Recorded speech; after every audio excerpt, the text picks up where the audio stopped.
کسی زمانے میں سیارہ ڈائجسٹ کے اندر تقسیم ہند کی قبر کی کہانی چھپی تھی کہ قبر کھودتے کھودتے ساتھ والی قبر کھل گئی، تو لوگوں نے دیکھا کہ کفن بھی میلا نہیں ہوا، شوق اور جستجو کی چنگاریاں مزید روشن ہوئیں اور ایک اینٹ گری تھی تو دوسری اینٹ خود نکال دی، تو دیکھا کہ اندر تازہ گلاب کھلے ہوئے ہیں۔ خیر قبر کو بند کیا اور جستجو پیدا ہوئی کہ ہم دیکھیں یہ شخص تھا کون اور اس کی نیکی معلوم کریں تاکہ ہم بھی اس صالحیت کے ماحول میں اپنے آپ کو ڈھال کر کے یہ سعادت پا سکیں۔ تو خیر تلاش کرتے ہوئے اس کی بیوہ مل گئی جو بہت بوڑھی ہو چکی تھی، تو لوگ اس کے پاس گئے کہ تیرے شوہر کی قبر یوں کھل گئی اور ہم نے یہ منظر دیکھا، تو تم بتا سکتی ہو کہ وہ کون سا نیک عمل کرتا تھا؟ تو اس نے ذہن پہ زور دیا، کہا میرا شوہر ایک سادہ سا شخص تھا اور پڑھا لکھا بھی نہیں تھا، لیکن ہاں مجھے یاد آیا اس کا ایک عمل تھا، جب صبح کے وقت وہ مسجد میں جاتا نماز کے لیے تو لوگ قرآن کھول کے بیٹھ جاتے۔ ایک زمانہ تھا لوگ فجر کے بعد قرآن مجید کی تلاوت کیا کرتے تھے، اور گھروں میں بھی صبح کے وقت قرآن ضرور کھلتا تھا۔ اللہ وہ دور دوبارہ پلٹ کے لے آئے ہمارے لیے، اور نوجوانان امت قرآن کا چہرہ دیکھیں فیس بک کی بجائے۔ تو وہ ایک زمانہ تھا، تو جب سارے لوگ قرآن کھول کے بیٹھ جاتے تو اسے بڑی تکلیف ہوتی کہ کاش میں بھی قرآن پڑھا ہوتا، تو یہ بوجھل قدموں سے گھر پلٹتا اور طاق پہ رکھے ہوئے قرآن مجید کے نسخے کو اتارتا، کھولتا، چومتا، پڑھنا تو آتا نہیں تھا، تو ایک ایک سطر پہ انگلی پھیرتا اور کہتا مالک مجھے پتہ نہیں کیا لکھا ہے، جو لکھا ہے حق لکھا ہے۔ پھر دوسری سطر پہ انگلی رکھتا اور کہتا مالک یہ بھی سچ لکھا ہے۔ پھر تیسری سطر پہ انگلی لے آتا، کہتا مالک یہ بھی سچ لکھا ہے۔ تو اس طرح انگلی پھیرتا چلا جاتا اور یہ کہتا چلا جاتا مالک یہ بھی سچ ہے، یہ بھی سچ ہے، یہ بھی سچ ہے، یہ بھی سچ۔ تو شاید اس کی قبر میں جو چراغاں ہوا ہے، اس کی قبر میں خوشبو پھیلی ہے، گلابوں کا موسم تم نے دیکھا ہے، تو قرآن سے محبت کی اس کے سبب ہوا ہے۔ یار جو قرآن مجید کو پڑھنا بھی نہ جانتا ہو، اس کی زیارت کر کے اس اذعان اور یقین کے ساتھ انگلی رکھ کے کہے کہ یہ اللہ کا سچا کلام ہے، تو اس کی قبر میں خوشبوئیں پھیل جاتی ہیں، اور جس نے ساری زندگی قرآن کی خدمت کی ہو، اللہ اس کو کتنی رحمتوں سے نوازے گا اور کتنی کرم نوازیاں اللہ اس کا مقسوم کرے گا۔ ابھی حضرت کی عمر کے حوالے سے بات ہو رہی تھی، تو مجھے امام ابو نعیم الاصفہانی سے ایک روایت جو انہوں نے حلیہ میں بیان کی کہ جو شخص 70 سال کی عمر میں انتقال کرتا ہے، اللہ اس کے بڑھاپے کا حیا کرتے بغیر حساب کے جنت عطا کرتا ہے، اور جو 80 سال کی عمر میں انتقال کرتا ہے اللہ اسے حق شفاعت بھی عطا کرتا ہے، اپنے خاندان کے کتنے لوگوں کی سفارش کر کے انہیں جنت میں لے جائے گا۔ اس لیے ہمارے دین میں بوڑھوں کی عمر کی کثرت کی وجہ سے تکریم کرنے کی تلقین کی گئی ہے، اور ہمارے صوفیہ فرماتے ہیں کہ بڑے کی تعظیم اس لیے کرو کہ اس کی نیکیاں زیادہ ہیں، اور چھوٹے کو اس نظر سے دیکھو کہ اس کے گناہ کم ہیں۔ جب ہم یہ دیکھنا شروع کر دیں گے اور اس طرح سے سوچنا شروع کر دیں گے تو پھر ہمیں کسی شخص میں پاپ اور عیب دکھائی نہیں دیں گے۔ ہمارا مطمع نظر، ہمارا انداز نگاہ یہ ہے کہ ہم دوسروں کی طرف عیب کی نسبت کرتے ہیں اور سمجھتے ہیں کہ ہم دودھ کے دھلے ہوئے ہیں، جبکہ کسی کی طرف انگلی اٹھانے سے قبل یہ سوچنا چاہیے کہ باقی ساری انگلیاں اپنی طرف اٹھ رہی ہیں۔ تو اپنے آپ کو ستھرا بتانے کی بجائے لوگوں کو اس نظر سے دیکھو کہ وہ پاک ہی، اور اللہ تعالیٰ نے بالخصوص جو میں نے عرض کیا یہ بات ضمناً آ گئی کہ بڑھاپے کا حیا کیا ہے۔ حضرت بایزید بسطامی کی 72 سال کی عمر میں ان کا وصال ہوا، تو جب قبر میں گئے تو بعد میں کسی کو خواب میں ملے تو اس نے کہا کہ سناؤ کیا ماجرا ہوا؟ کہا میرے مالک نے مجھے جب حاضر ہوا تو کہا اے بوڑھے بتا میرے پاس کیا لے کر آیا ہے؟ تو میں نے کہا مالک بادشاہوں کی چوکھٹ پہ جب فقیر آئیں تو شہنشاہ یہ تو نہیں پوچھا کرتے کیا لے کر آئے ہو، فقیروں کو تو یہی پوچھا جاتا ہے کیا لینے آئے ہو، میں تیری رحمت کا سوالی بن کے آیا ہوں۔ اللہ نے بغیر حساب کے میری مغفرت میری بخشش فرما دی۔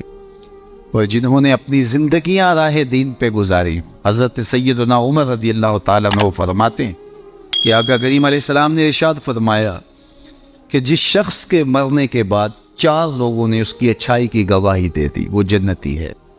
4 لوگوں نے کہا یہ بہت اچھا شخص تھا۔ تو حضرت عمر کہتے ہیں میں نے عرض کی یا رسول اللہ صلی اللہ علیہ وسلم اگر کسی کے پاس 4 گواہ نہ ہو 3 گواہ ہو تو آقا کریم نے فرمایا وہ بھی جنتی ہے۔ حضرت عمر فرماتے ہیں کہ میں نے عرض کی یا رسول اللہ صلی اللہ علیہ وسلم اگر کسی کے پاس 3 گواہ بھی نہ ہو 2 گواہ ہوں تو آقا کریم نے اس کے لیے بھی یہی بشارت دی۔ حضرت عمر فرمایا کرتے تھے ایک کے بارے میں نے پوچھا نہیں حضور نے بتایا نہیں، تو جس کو 2 گواہ بھی مل گئے اچھائی کے کہ وہ صالح تھا وہ نیک تھا تو اس کے لیے جنت کے در کو شادر ہیں، اور جس کی نیکی کی جس کے تقوی کی جس کی خدمت قرآن کی زمانہ گواہی دے تو بتاؤ اللہ کتنی ناز برداریاں کرے گا۔ جانا تو سب نہیں ہے، یہاں کسی نے بیٹھ نہیں رہنا، 100 سال بھی جئیں گے تو یہاں سے رخصت ہونا پڑے گا۔ کج کلاہوں نے بھی شہنشاہوں نے بھی یہاں سے رخصت ہونا ہے، جن کا طوطی بولتا ہے جن کے نقارے بجتے ہیں وہ بھی یہاں نہیں بیٹھ رہیں گے۔ موت ہے ہنگامہ آرا کلزم خاموش میں، ڈوب جاتے ہیں سفینے موج کی آغوش میں۔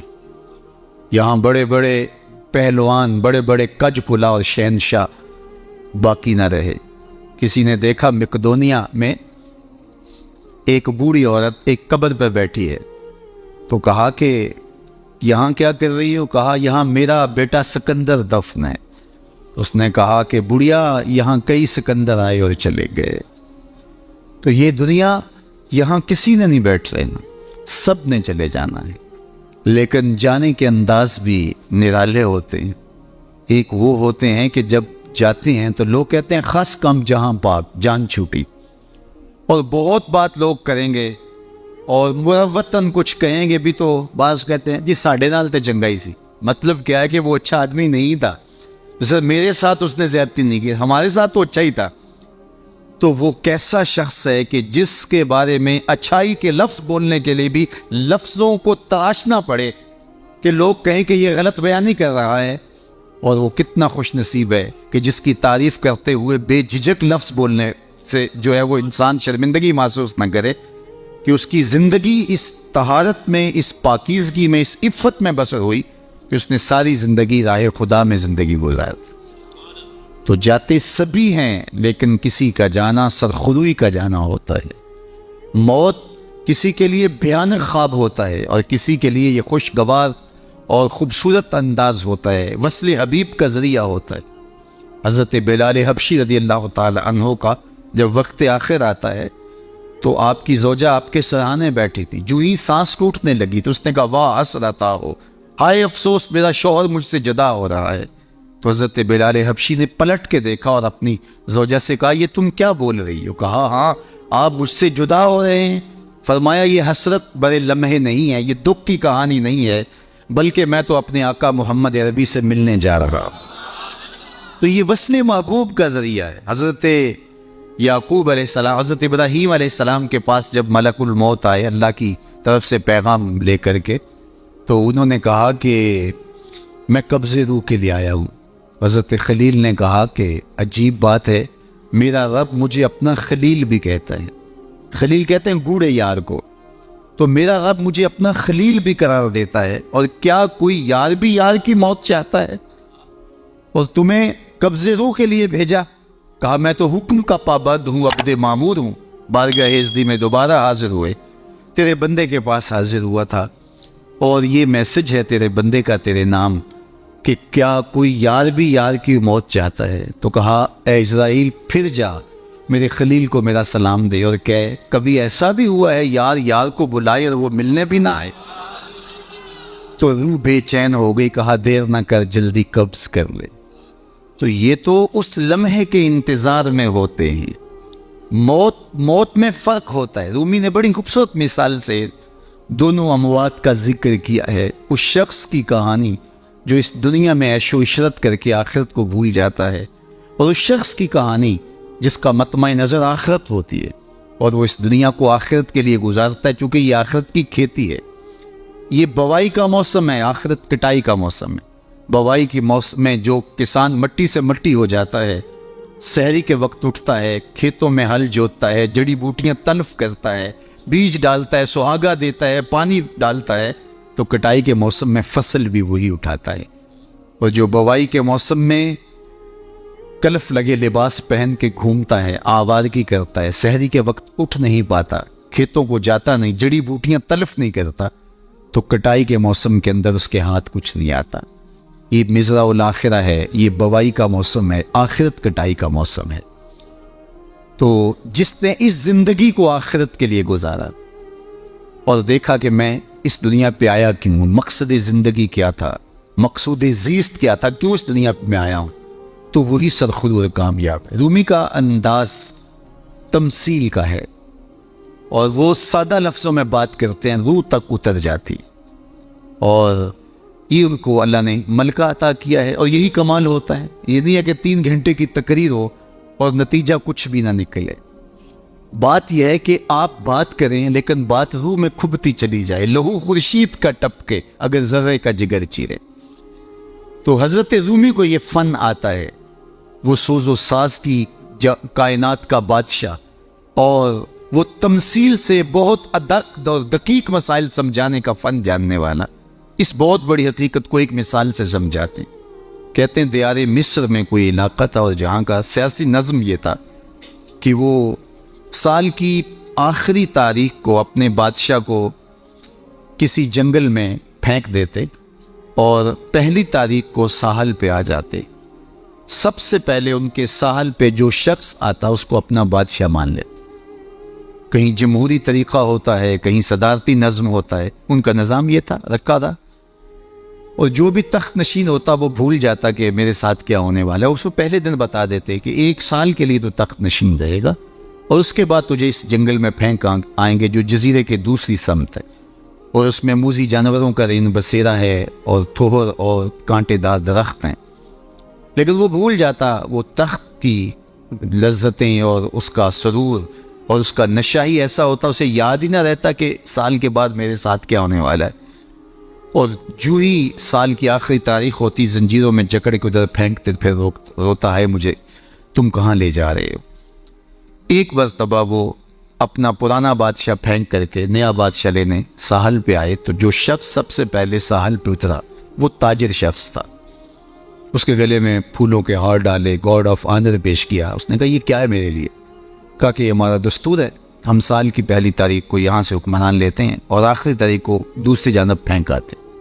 اس نے کہا اتنا بھیانک انجام ہے تو میں تمہارا بادشاہ بننے کے لیے تیار نہیں. اس نے کہا تو چاہے نہ چاہے باندھ کے بھی تخت پہ بٹھانا پڑا، یہ ہمارا ضابطہ ہے. عجیب کہانی. اس نے کہا میں تو تاجرانہ غرض سے آیا ہوں، میں تو کوئی امور سلطنت اور سیاست سے آگاہ ہی نہیں ہے. اس نے کہا ہمارے بندے لگے قوانین ہیں، اس کے ساتھ آپ نے کام کرنا ہوگا. اور اس نے کہا ہر صورت میں جو ہے وہ تجھے یہ کرنا پڑے گا. پھنس گیا. اس نے کہا اچھا مجھے یہ بتاؤ کہ سال بعد میری بات تو مانو گے؟ انہوں نے کہا ہاں آپ حکمران ہیں لیکن آپ قوانین میں تحریف نہیں کر سکتے، ترمیم نہیں کر سکتے، تبدیلی نہیں کر سکتے، البتہ آپ کے انتظامی امور ماننے کے لیے ہم پابند ہیں. اس نے کہا ٹھیک ہے کوئی بات نہیں. تخت پہ بیٹھ گیا. رومی لکھتے ہیں کہ جو بھی تخت پہ بیٹھتا اور بغیر کسی محنت کے، بغیر کمپین چلائے، بغیر الیکشن لڑے تو وہ تو پھر پھول جاتا خوشی سے اور عیش و عشرت کرتا. لیکن یہ پہلا شخص تھا جب تخت نشین ہوا تو اس نے کہا بلدیہ کے ملازمین بلائے جائیں. بلائے گئے. کہا جاؤ اس جنگل میں جہاں بادشاہوں کو پھینک کے آتے ہو وہاں کے کانٹے اور جھاڑیاں کاٹو. اور پولیس کے کمانڈوز بلائے. کہا جاؤ وہاں جا کے جو موذی جانور ہیں ان کو قتل کر دو. معمار بلائے. کہا جا کے وہاں خوبصورت محل بناؤ. مالی بلائے. وہاں جا کے باغ لگاؤ، پھل لگاؤ، پھولدار، سایہ دار، ثمردار درخت لگاؤ. حکومتی مشینری، پوری حکومتی مشینری اس باغ کے کانٹے دار درخت کٹوانے، وہاں کے موذی جانور قتل کروانے، اور وہاں کنویں کھدوانے، محل بنوانے اور پھلدار پھولدار سایہ دار درخت لگانے میں صرف کر دی۔ جب سال کی آخری تاریخ ہوئی تو وہ جنگل جہاں بادشاہوں کو پھینکا کرتے تھے وہ جنگل نہیں رہا تھا، وہ ایک باغ بن چکا تھا۔ اور یہ زنجیریں لے کر آئے تو اس نے کہا مجھے زنجیریں نہ پہناؤ، میں خود چل کے جانے کے لیے تیار۔ اس لیے اس تخت پر بیٹھ کر کے وہ اپنے لشکر بھیج کے وہاں کے کانٹے، وہاں کے تھوہر، وہاں کے موذی جانور، وہاں کے خطرناک جانور جن کا وہاں رین بسیرا تھا ان کو کاٹتا رہا، قتل کرواتا رہا۔ تو اس نے کہا کہ میں خود چل کے جانے کے لیے تیار ہوں۔ رومی کہتے ہیں جو کافر ہے وہ دنیا کے تخت پہ، جو فاسق اور بدکار ہے وہ دنیا کے تخت پہ موج کرتا ہے، اور جب وقت آخر آتا ہے تو اس کو جب زنجیروں میں جکڑ کے لے جانا چاہتے ہیں فرشتے تو وہ کہتا ہائے مجھے کدھر لے جا رہے ہو۔ اور بندہ مومن، بندہ صالح اس دنیا کے تخت پہ آرام سے نہیں بیٹھتا، یہاں بیٹھ کے اپنے اعمال کے لشکر بھیج بھیج کے قبر کے کیڑے مکوڑے ختم کرواتا رہتا ہے، وہاں باغ لگواتا رہتا ہے، اور پھر جب وہ اس دنیا سے رخصت ہوتا ہے تو وہ کیڑے مکوڑوں کا گھر نہیں رہتا بلکہ روضۃ من ریاض الجنہ بن چکی ہوتی۔ اور وہ کہتا ہے دیر نہ کرو مجھے جلدی لے جاؤ، میں خود چل کے جانے کے لیے تیار ہوں۔ ربعی بن حراش ساری زندگی ہنسے نہیں، فرماتے تھے کیا خبر میرا انجام کیا ہوگا۔ جب تک یہ یقین نہ ہو کہ میرا انجام کیا، اتنی دیر تک دھڑکا لگا رہے، ڈر لگا رہے۔ یہ مسلمان کی زندگی ہے، مومن کی زندگی ہے۔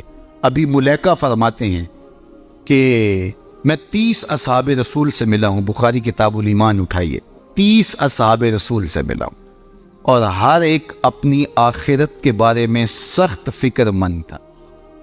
ہم تو 4 نمازیں پڑھ لیں تو ہم سمجھتے ہیں کہ ہمارے جیسا زمانے میں کوئی نہیں، اور بے نمازیوں کو حقیر جاننے لگ جاتے ہیں۔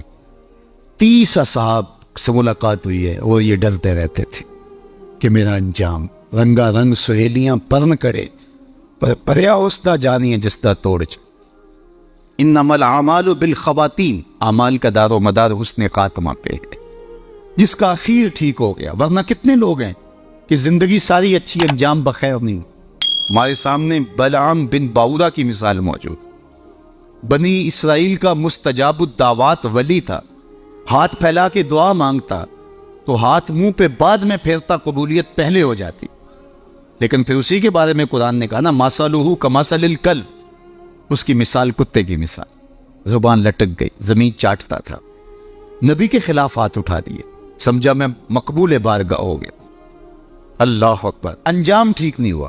اس لیے میاں صاحب بولے پڑھنے اتے مان کرینا تے نہ آکھی میں پڑھیا، او جبار کا ہار صداوے متا روڑ دے وے دودھ کڑیا۔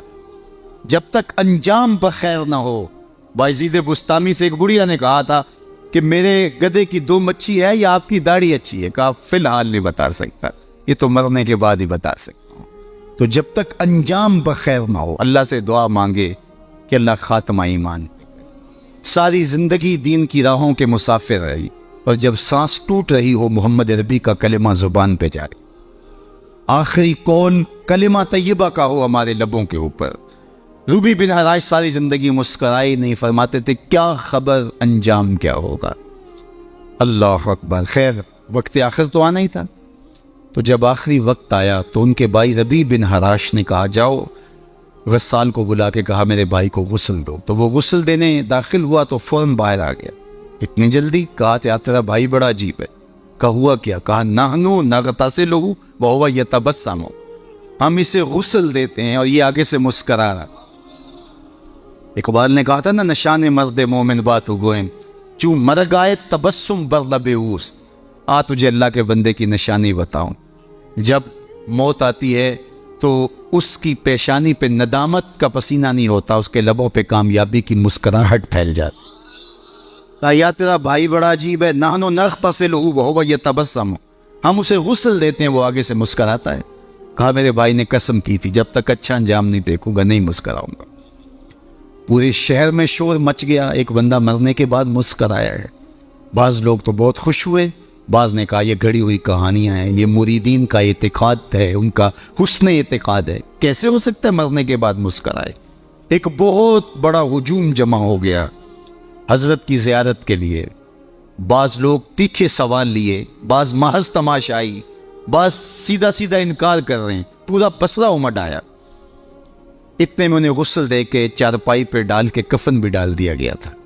جب لوگ گھر میں داخل ہوئے تو قبل اس سے کہ وہ سوال کرتے، امام ابو نعیم نے حلیہ میں لکھا، قاضی ایاز مالکی اندلسی نے الشفا کے اندر لکھا، اور اس کو امام سہیلی نے روض الانف میں لکھا، اور بھی بہت سارے لوگوں نے لکھا.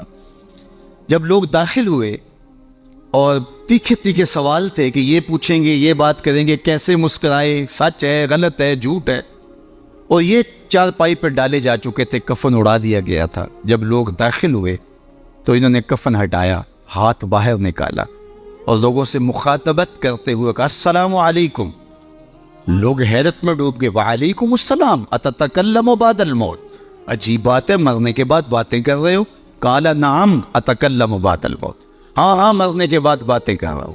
عرش فرش تے بانگا ملیاں تے مکے پہ گیا شور، بلے شاہ سا مرنا نہ ہی تے گور پیا کوئی ہو، فَلَنُحْيِيَنَّهُ حَيَاتًا طیبہ. اور اقبال کہتا ہے فطرت ہستی شہید آرزو رہتی نہ ہو، خوب تر پیکر کی اس کو جستجو رہتی نہ ہو، موت کو سمجھا ہے غافل اختتام زندگی، یہ ہے شام زندگی صبح دوام زندگی. فَلَنُحْيِيَنَّهُ حَيَاتًا طیبہ کا روپ ظاہر ہوا. ہاں ہاں مرنے کے بعد باتیں کر رہا ہوں. لوگوں نے کہا بتاتے رب نے تیرے ساتھ سلوک کیا کیا.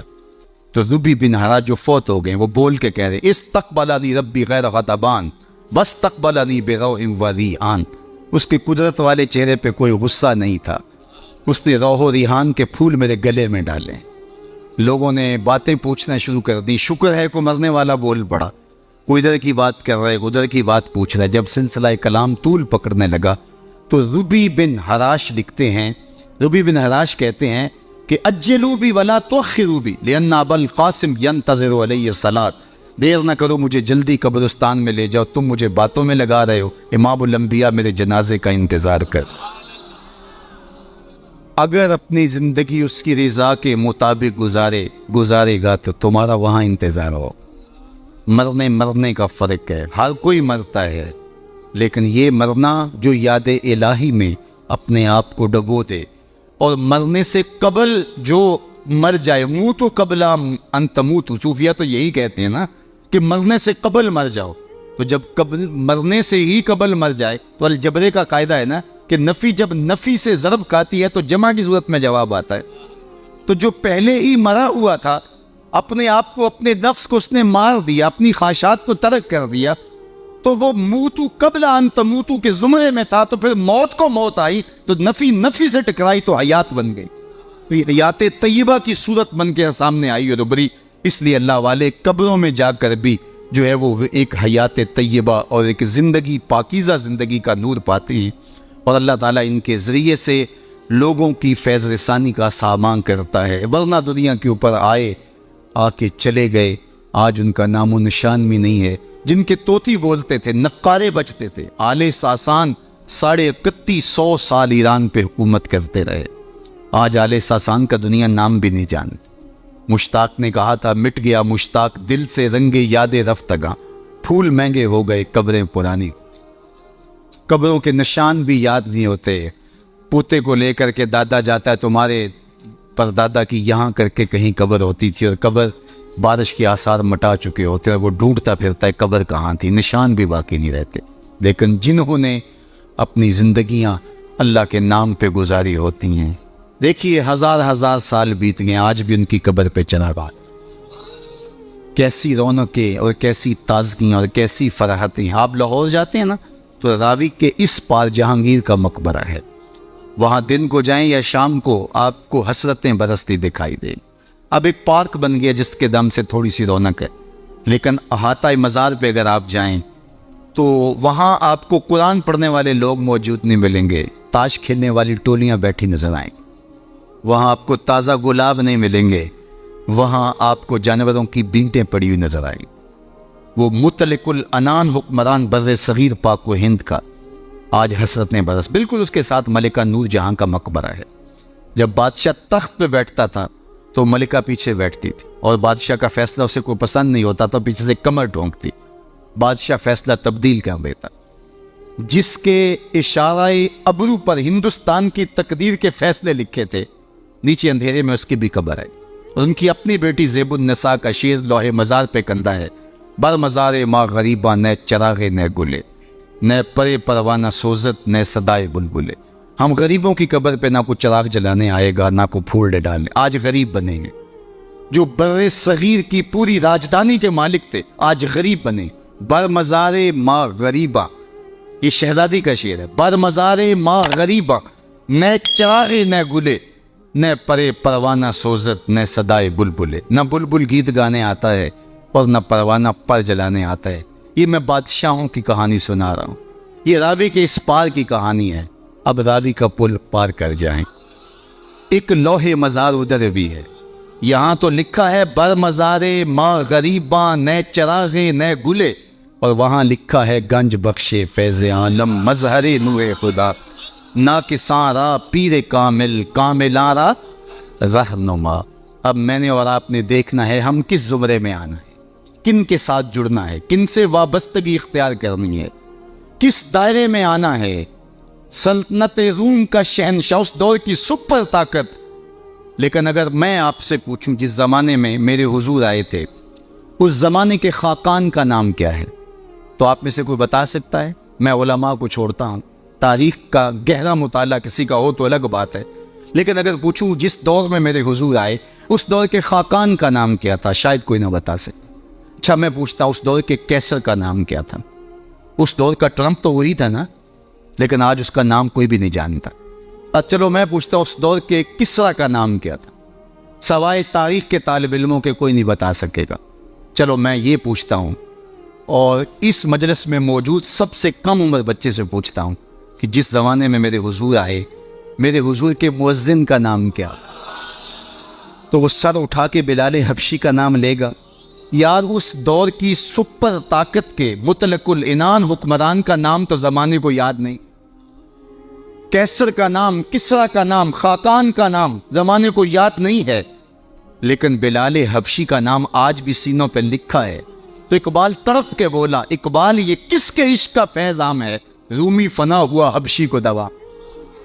شہنشاہ روم کا نام بھی زمانے کو یاد نہیں, رومی فنا ہوا حبشی کو دوام ہے, تو دوام محمد عربی کے قدموں میں ہے. سارا نور اسی چوکھٹ پہ ہے, سارے اجالے اور ساری روشنیاں حضور علیہ السلام کے قدموں سے پھوٹتی ہیں. تو جب سارا نور ملتا ہی یہاں سے ہے, سارے اجالے اسی دہلیز سے خیرات کی صورت میں میسر آتے ہیں, تو وہ اپنی ساری زندگی حضور کے نام پہ لگ. اقبال کے سارے کلام کا رس نچوڑے تو جو خلاصہ نکلتا ہے وہ یہ ہے, بمصطفیٰ برساں خیش را کے دیاں ماؤز, اگر باؤ نہ رسیدی تمام بولا بیز. اگر اپنے آپ کو کھینچ کے تو حضور کے قدموں تک لے گیا تو زندگی کا سارا جمال تجھے نصیب, اور اگر تو حضور کے قدموں تک نہیں پہنچ سکا تو کلمہ پڑھ کے بھی ابو لہب کا ابو لہب ہی رہے. آئیے میں اور آپ اپنے آپ کو کھینچ کے حضور کی چوکھٹ پہ لے آئیں, حضور کی دہلیز پہ لے آئیں.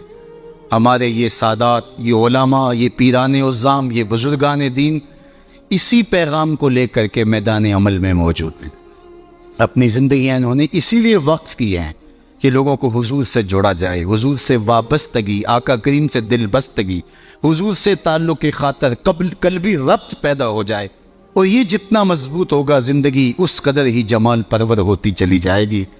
اللہ جل شانہ اپنی خاص عنایات کا حظ وافر اس آستان نور پہ شامل فرمائے, اور ہمارے قبلہ شاہ صاحب زیدہ مجدہو کو, ان کے برادران کو, ان کے خاندان کے جملہ افراد کو والد گرامی کے سائے کے اٹھ جانے سے جو کمی پیدا ہوئی, واقعہ ہوئی, اللہ اس پر انہیں توفیق صبر دے. ویسے تو والدین کی روحانیت ہمیشہ اولاد کے سر پہ رہتی ہے, اور ان کی برکتیں ہمیشہ اولاد کو نصیب ہوتی ہیں, اور اولاد اگر صالح ہو تو ماں باپ کو ان کی برکتیں جو ہے وہ نصیب ہوتی ہیں. جو 3 چیزیں چھوڑ کر جاتا ہے کوئی شخص, جو خاص طور پہ ایک حدیث میں آئی, اس میں وہ ولد صالح یدعو لہ, وہ اولاد ہے جو ماں باپ کے لیے دعائیں کرتی ہے. تو مجھے بتاؤ وہ والد کتنا خوش نصیب ہے جو اس مسجد کے قرب میں لیٹا ہوا ہے، کہ جن کی اولاد اور ان کے ماننے والے ان کے لیے دعاؤں کے سلسلے کو کبھی رکنے نہیں دیتے، اور کس قدر ان کے لیے محبتوں کی خوشبو اور پیار کی مہک ہے جو پھیلتی رہے گی، اور ان کی قبر میں ان کے اپنے جو ہے وہ لے جائے ہوئے اعمال اور قرآن کی محبت اور حضور سے نسبی نسبت وہ ان کے لیے کافی ہے۔ لیکن یہ اولاد کی طرف سے تحفہ روزانہ پھولوں کی شکل میں، گجروں کی صورت میں اور دعاؤں کی شکل میں جو ان کو پہنچتا رہے گا، تو وہ کتنے آسودہ ہوں گے، کتنے خوش ہوں گے، اور برزخ کے جہان کے اندر جو ہے وہ اپنے دوسرے لوگوں کو کس طرح فخر سے کہہ رہے ہوں گے کہ یہ آج تحفہ میری اولاد نے مجھے بھیجا، یہ صبح کو بھی بھیجا تھا، دوپہر کو بھی بھیجا ہے، شام کو بھی بھیجیں گے، اور وہ وہاں بانٹتے رہیں گے اور نور و نکھت پھیلاتے رہیں گے۔ اس طرح اپنی اولادوں کو نیکی کی اور صالحیت کی راہوں پہ لگاؤ کہ مرنے کے بعد تمہاری قبر میں بھی چراغاں، ورنہ ایسا نہ ہو کہ تمہاری اولاد تمہارا جنازہ بھی نہ پڑھ سکے۔ میں کتنے لوگوں کو جانتا ہوں جن کی اولاد نے اپنے ماں باپ کا جنازہ نہیں پڑھا۔ آپ کہیں گے یہ بہت بد قسمتی ہے، ہم نے تو نہیں سنا۔ ایسے لوگوں کو آپ بھی جانتے ہیں، یہ وہ لوگ ہیں جنہیں جنازہ آتا نہیں ہے، اور ساری زندگی لوگوں کے جنازوں میں رسماً کھڑے ہوتے ہیں، پھر ایک دن وہ رسم اپنے باپ اور اپنی ماں، اپنے بھائی، اپنی بیوی، اپنے بچوں کے لیے بھی ادا کرنا پڑتا ہے۔ اور مجھے بتاؤ وہ شخص کتنا بدبخت ہوگا کہ جو اپنے باپ یا اپنی ماں کے جنازے پہ کھڑا ہو جنازہ نہیں پڑھ پاتا، رسماً کھڑا ہے دکھلاوے کے لیے، اور وہ کتنا خوش نصیب باپ ہے جس کا جنازہ اس کا بیٹا پڑھا رہا ہے، جس کے لیے اس کا بیٹا دعائیں کر رہا ہے، اور اس کا بیٹا اس کے لیے سحری کے وقت اٹھ کے آنسو بہا کے مغفرت و بخشش اور غفران کی التجائیں اللہ کی بارگاہ میں پیش کر رہا ہے۔ تو اپنی اولادوں کو صالحیت کے سائے میں لاؤ، نیک لوگوں کی صحبت میں رکھو، پاک لوگوں کے پاس بیٹھنا اٹھنا سکھاؤ، ان کو دین کی تعلیم دلواؤ، اور ان کو اچھے کردار کا حامل بناؤ، تاکہ قبر میں بھی چراغاں رہے اور دنیا کے اندر بھی سکھ اور قرار اور تسکین نصیب ہو۔